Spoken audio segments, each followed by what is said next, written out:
Bonjour les gens, alors je vais vous parler du guérisseur intérieur. Je vais un petit peu vous expliquer ce que pensent voilà, certaines tribus d'avant, les anciens, qu'est-ce que ça représente, qu'est-ce que c'était en fait, ou qu'est-ce que c'est. Je veux dire voilà, alors dans la guérison le moyen importe peu, hein. Ce qui compte avant tout c'est le malade. Voilà, c'est la personne la plus intéressante, c'est le malade. À côté de la médecine, un accompagnement du malade est d'une grande utilité. Pour obtenir un soutien énergétique, il y a l'action du guérisseur. Alors voilà, vous pouvez vous faire guérir par quelqu'un qui est là, présent, qui vous guide par rapport à la façon dont vous devez vous guérir, vous soigner ou prendre soin de vous. D'accord. Et après, je veux dire, il y a un travail personnel, hein, sur vous qui est à faire. Et de toute façon, ce travail il doit se faire tous les jours continuellement. En fait, voilà, vous allez comprendre pourquoi je vous dis ça. Certaines tribus amérindiennes sont très versées dans l'art de guérir. Chacun de nous, disent les Indiens, est équipé d'un dispositif, d'un allié secret qui nous sauve la mise quoi qu'il arrive. Ce dispositif, il l'appelle le guérisseur intérieur. Voilà, c'est vous, en fait. S'il fonctionne de façon satisfaisante, pense-t-il, la personne n'est jamais malade. Guérir ou se guérir, il n'y a pas de différence. Quand on dit il va guérir, on parle soit du malade, soit du guérisseur, puisque le verbe désigne les deux. Vous voyez, ils disent le guérisseur ou le malade, c'est vous en fait, hein, ça fait qu'un. Vous êtes deux personnes en un, mais en fait vous êtes une seule personne, mais il faut savoir que vous, ce deuxième moi qui est en vous, en fait, est capable de guérir de tout ce que vous pouvez avoir, absolument tout. Donc voilà, ils disent que par rapport à ce fameux pouvoir qu'on a, il n'y a aucun traitement, aucun soin, aucun contact. La transmission est vibratoire, le malade reçoit de l'énergie vitale, c'est indolore et pourtant perceptible. Il faudra quelque temps au malade pour mettre des mots sur la sensation toute nouvelle de plénitude et de légèreté. La maladie a disparu. Quelque part à l'intérieur, un mécanisme inconnu s'est remis en route. Vous voyez, le guérisseur interne est à nouveau actif. Alors, selon le Nagual Carlos Castaneda, notre monde intérieur compte une infinité de palais et de jardins. Chaque palais compte une profusion de pièces agréables, arrangées d'exquises façons, jouissant d'un magnifique point de vue sur les délicieux jardins d'Éden. Peu d'entre nous s'y promènent, la majorité reste coincée dans une cave humide et puante, et ça dure toute la vie. Donc voilà, on parle du fameux jardin d'Éden, du paradis, de l'Olympe, la Venise céleste, le Valhalla. Voilà. Ils disent que quand vous êtes dans un certain état, il faut briser cette continuité, dans le sens de ne pas rester dedans, quoi. Voilà. Voilà, il dit briser la continuité et démarrer une nouvelle continuité, sans maladie, stopper le monde en fait, dirait le Castaneda. En l'occurrence, il s'agit surtout de stopper la maladie, d'accord, ce qui ne va pas sans difficulté. La maladie est parfois un refuge, une façon extrême mais bien réelle d'attirer l'attention de l'entourage, ou encore une façon de mettre de l'intensité dans une vie qui parfois paraît trop fade, lassante et sans point fort et sans joie. Donc ils disent voilà, il y a des gens qui se complaisent dedans et en fait surtout ça va les amener à la mort, hein. Voilà, c'est inéluctable. Les médecins savent que la volonté joue un rôle prépondérant dans la guérison, la volonté de survivre, d'en réchapper, de s'en tirer, de ne pas baisser les bras, de ne pas accepter le verdict pessimiste, hein, de croire au miracle. Toute maladie peut être vaincue, on la vainc par l'amour. Celui que donne le guérisseur, et surtout celui qu'on se porte à soi-même. Aime-toi, tu guériras. Hier tu étais malade, certains n'auraient pas donné cher de ta peau, ta guérison t'a été donnée, tu t'en es réjoui sur le coup. Aujourd'hui, tu ressens une baisse d'énergie et tu as peur de perdre le bénéfice du miracle. Voilà, et donc c'est vrai que quand ça va bien, quand ça va mieux, on a toujours peur de perdre cet acquis. En fait, on peut l'avoir tout le temps, cet acquis. Je dirais, c'est une manière, c'est une façon d'être, hein, de penser, de se comporter. C'est tout un travail sur soi, en fait, qui doit être fait. Il dit voilà, ces rechutes sont fréquentes, hein, surtout en fait le monde dans lequel on vit aussi, hein, c'est important, hein, si vous vivez à la campagne avec tout ce qu'il vous faut, vous n'auriez pas ce genre d'attitude, vous tomberiez quasiment jamais malade. Le problème c'est la société dans laquelle on vit, pardon, qui nous stresse, qui nous rend malade, avec tout ce qu'on mange, toute la chimie, tout ce qui est contenu dans les aliments, l'eau. voilà, le stress, le bruit, ne serait-ce que même le voisinage. C'est vrai qu'on ne choisit pas les gens avec qui on vit tout autour. Malheureusement, on vit voilà, dans des villes, des cités, où on est entouré de gens qui ne sont pas spécialement des fois agréables, d'accord, qui sont pas spécialement gentils non plus. Et voilà, donc ça c'est de la pollution aussi, ça fait partie de la pollution qui nous entoure et qui fait en sorte qu'on peut tomber malade, ou pas bien, ou en détresse, ou on peut s'introvertir, on peut être en dépression, et à ce moment-là, voilà, il n'y a plus rien qui va, et on commence avec des médicaments, et tout, et ça empire. Voilà. Donc l'impeccabilité est une vertu qui se mérite. C'est le meilleur moyen de se maintenir guéri. Jusqu'ici, ton ange était au-dessus de toi, il veillait sur toi, à présent il est ton maître intérieur. Tu es complet, réalisé. Pardon. Tu as vu et ressenti en toi la présence de ton maître. Le sentiment de bonheur et d'amour total qui t'a envahi à cet instant porte un nom, l'effusion. Et le temps passe, il passe quoi qu'on fasse. Dans le feutré, ton petit moi essaie de reprendre les commandes. Tu t'es mis à douter, l'ego pue. Ton âme s'éloigne, du coup ça pue encore plus. Il faut revenir en arrière pour pouvoir aller de l'avant. Alors, il dit voilà, en fait, tout ce qui se passe, tout ce qui nous arrive, c'est nous qui le créons à un moment donné, ne serait-ce que par notre façon de penser, notre comportement, notre façon, notre parler, nos actions ou nos inactions, hein, fait qu'on nous-mêmes on crée la situation ou ce qui se passe autour de nous.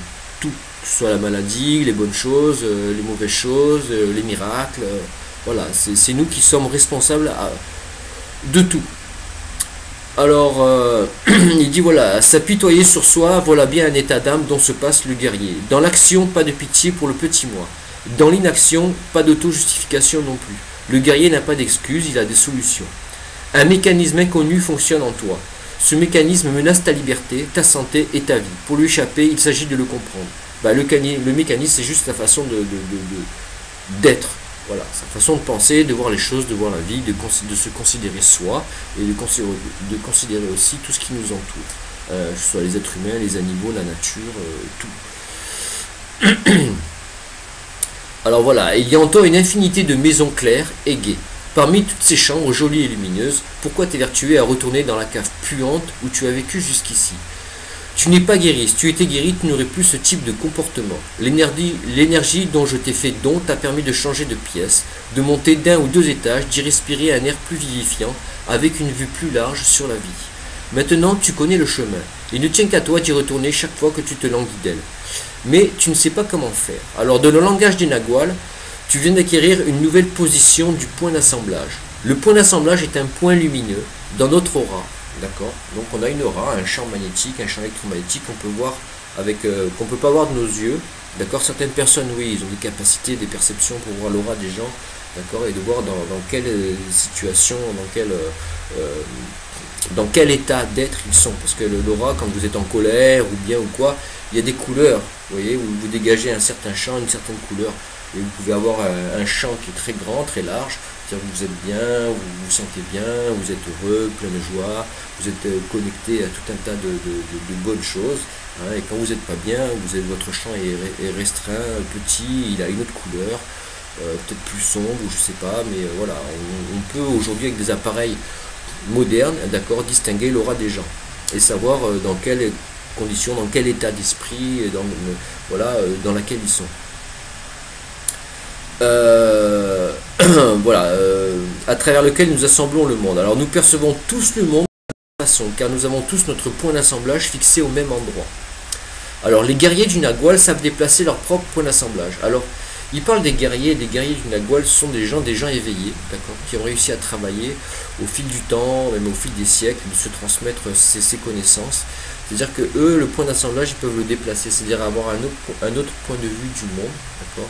Sous un autre angle, peut-être sous une certaine fréquence, de voir certaines choses que nous on ne voit pas, qu'on ne distingue pas, ou ressentir certaines choses, et à ce moment-là acquérir des nouvelles capacités et de nouveaux pouvoirs.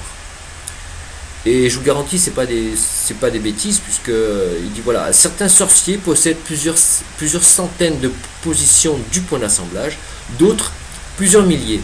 C'est ce qui leur permet de se transformer en animaux, de changer de sexe, de se rajeunir, de voyager dans le temps ou dans d'autres mondes.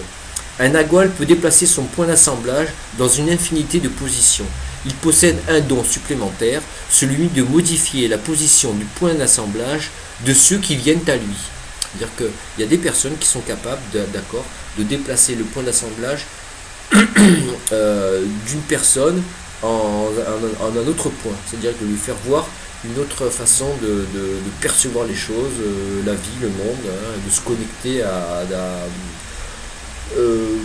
comment dire, certaines dimensions ou certaines fréquences ou vibrations qui leur permet de voir autre chose, hein, que ce que leurs yeux peuvent voir et percevoir effectivement un autre monde ou d'autres mondes. Ce talent précieux leur permet de donner aux néophytes, aux gens qui ne savent pas, voilà, un aperçu de l'autre monde. Les néophytes, c'est les gens qui sont là pour apprendre, pour développer, pour s'éveiller, pour avoir certaines connaissances. Donc les naguals offrent un raccourci vers l'éveil. Mais voilà, l'éveil n'est pas un état dont on puisse dire « je suis éveillé, avant je ne l'étais pas ». Il dit voilà, éveillé oui, tu l'es, mais gare aux rechutes. Alors voilà, on peut être éveillé à certains moments, et puis à des moments, voilà, je vous dis, être introverti, voilà, l'éveil, ça va, ça vient. À toi de le gérer, mon ami. Tu peux te sentir au 36e dessous, ton moral dans les chaussettes, voire 10 mètres plus bas. Dis-toi que c'est ton choix. Comme tout ce qui t'arrive, c'est toujours ton choix. Voilà, même si tu ne le sais pas. Et n'oublie jamais, il ne faut pas plus d'efforts pour être au top du top que pour se maintenir dans sa merde. C'est-à-dire, ça tient qu'à vous, en fait.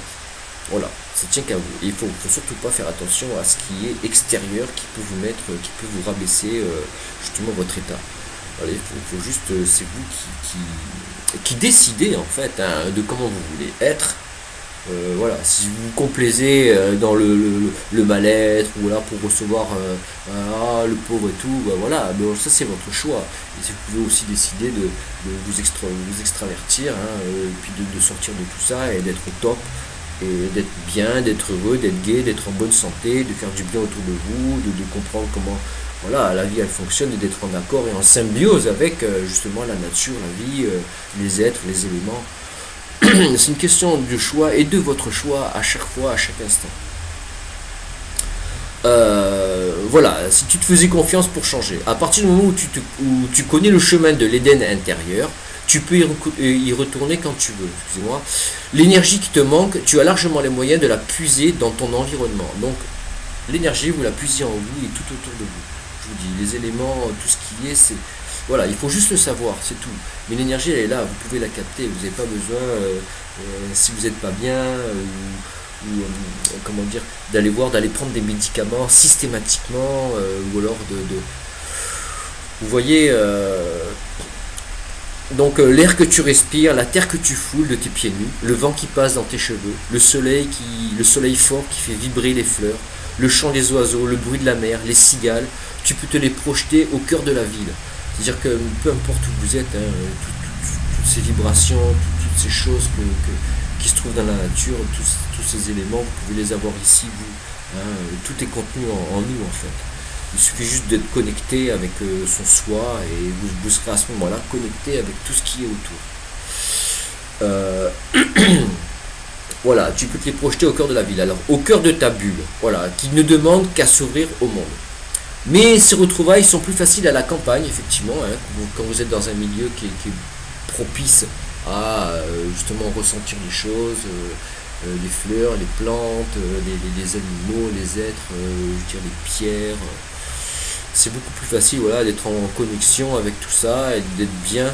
Hein. En fait, il dit voilà, comment guérir dans ton environnement quand c'est lui qui te rend malade. Vous voyez, donc on vit déjà dans un environnement qui est pollué, donc c'est à nous de faire en sorte comment dire, de ne pas rentrer là-dedans, hein, et de savoir que en vous, en nous-mêmes, on a tous le pouvoir, les capacités justement de sortir de toutes ces choses qui nous agressent, hein, et de reprendre le contrôle dessus, justement, de ne pas se laisser contrôler par ça, mais de reprendre un certain contrôle. Je dis pas qu'on est à 1000%, je dirais, mais déjà de pouvoir récupérer des capacités, un certain pouvoir, une certaine force, d'accord, qui va nous permettre justement d'aller à l'encontre de tous ces effets néfastes qui nous entourent, hein. Ça peut être les ondes électromagnétiques, les portables, toutes ces ondes, la bouffe, la malbouffe, toutes les saloperies qu'on nous met dedans, les médicaments, tout ce qu'on nous raconte comme conneries, comme quoi machin bidule, les médicaments pour ci, médicaments pour là.